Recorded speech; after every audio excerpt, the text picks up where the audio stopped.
Quando as águas do Lago Guaíba começaram a subir, ninguém poderia prever a magnitude do desastre que estava por vir. Mas o que levou o sistema de contenção de cheias em Porto Alegre ao colapso? E como isso se relaciona com os fenômenos de transporte? Porto Alegre, uma cidade conhecida por sua rica cultura e significado econômico para o Brasil, agora enfrenta um dos maiores desafios de sua história. A cidade já havia enfrentado outras enchentes. Uma delas foi a cheia de 1941, quando a cidade vivenciou sua maior enchente até então. Mas a enchente de 2024 foi sem precedentes. Porto Alegre, após sofrer com enchentes históricas, implementou um sistema de contenção de cheias do rio Guaíba, que também tinha como objetivo deter os rios Jacuí e Gravataí.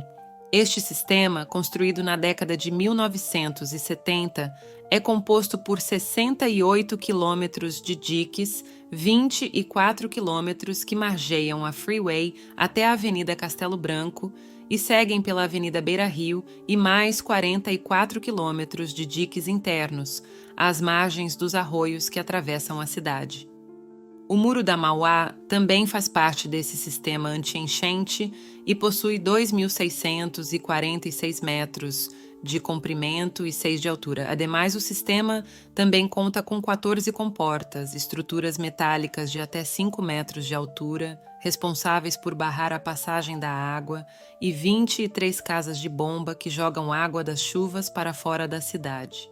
O sistema de contenção de enchentes de Porto Alegre falhou recentemente, apesar de ter sido projetado para suportar níveis de água de até 6 metros do Lago Guaíba.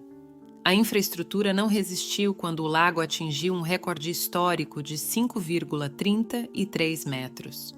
Como isso ocorreram infiltrações, extravasamento dos diques e rompimentos de comportas. As casas de bombas, que drenam a água das regiões mais baixas da cidade, também enfrentaram dificuldades com o grande volume de água.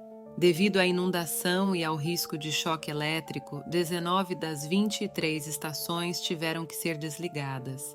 Mas mesmo diante dessas falhas, os especialistas concordam que sem a proteção dos diques e comportas, o desastre teria sido ainda pior.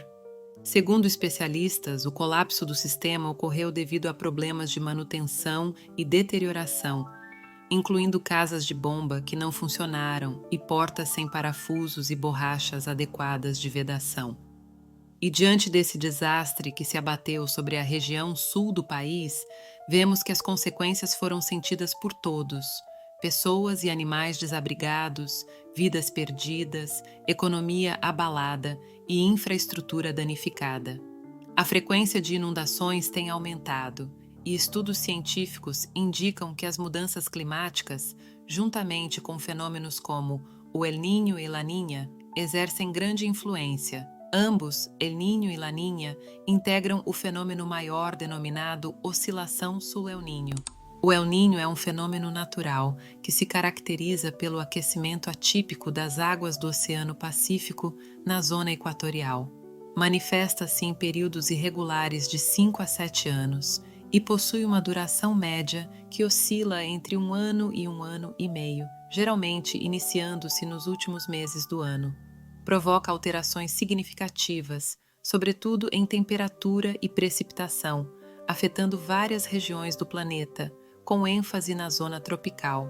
Na América do Sul, as principais repercussões climáticas do El Niño alternam entre secas intensas e altos índices pluviométricos. Em nosso canal temos um vídeo explicando sobre o fenômeno do El Niño, que você pode encontrar na descrição desse vídeo. Analisando a tragédia sob a ótica dos fenômenos de transporte, observamos a transferência de massa e momento em ação. A pressão das águas, intensificada pelas chuvas torrenciais, superou as barreiras dos diques. A pressão da água, que é uma medida da força exercida pela água por unidade de área, aumenta com a profundidade devido ao peso da água acima. Assim, quanto maior a altura da água, maior a pressão sobre as estruturas. Quando a pressão exercida pela água excede a resistência dos materiais, e a integridade estrutural dos diques, ocorre o rompimento, liberando grandes volumes de água e causando inundações. A dinâmica dos fluidos nos ensina que a força exercida por um líquido sobre uma superfície submersa é proporcional à área e à pressão exercida no ponto central, ou centroide, dessa superfície.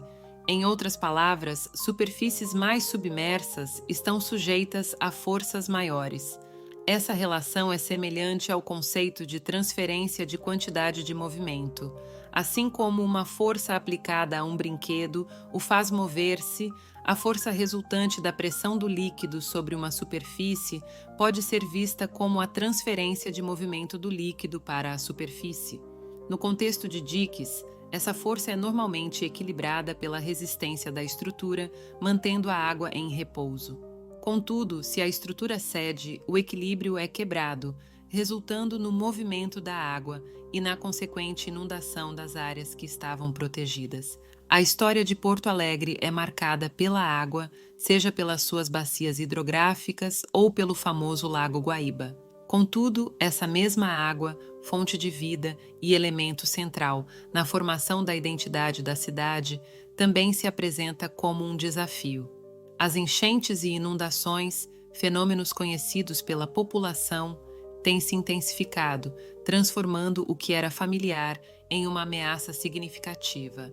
Os sistemas de diques, outrora símbolos de segurança, agora representam a fragilidade da proteção que oferecem. O que aconteceu com o sistema que deveria nos resguardar das águas? A resposta pode estar na complexidade dos fenômenos de transporte. A dinâmica das águas, influenciada tanto por fatores naturais quanto humanos, desafia nossa compreensão e nossa capacidade de previsão.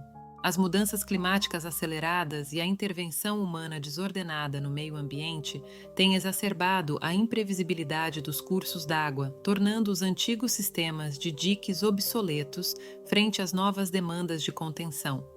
Diante dessa realidade, a engenharia hidráulica e os estudos de fenômenos de transporte ganham uma nova urgência, buscando soluções inovadoras para antigos problemas.